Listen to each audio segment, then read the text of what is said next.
My favorite item to bring into a school visit is this contraption. It may not look like much right now, but if I flip it over and give it a twirl, you may notice something awesome happening. It's a tornado forming. This is the tornado in a bottle project.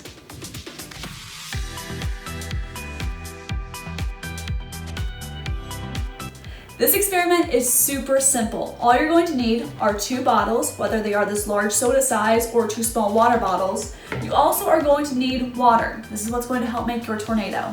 Also, you want to make sure you have strong tape. Regular tape is not going to hold the water inside when your tornado starts to swirl. Also, have a lot of fun with this. Add some color to your water, make it purple or blue. I'm going to have fun by adding glitter. So let's get started. Make sure the labeling is cut off from both the bottles. That way you'll be able to see the tornado form. And don't forget to have a lot of fun with this.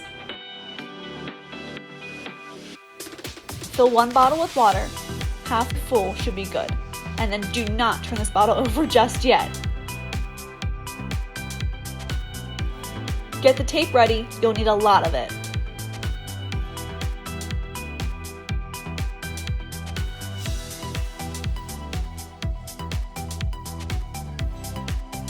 Put the second bottle on top of the water-filled bottle so the mouths of the bottles are touching.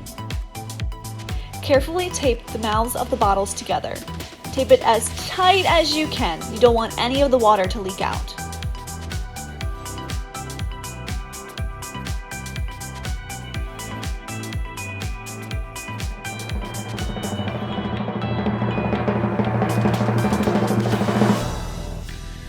And here we go. Flip the bottles over, grab the taped mouths, and quickly swirl the taped bottles until you see the tornado start to form.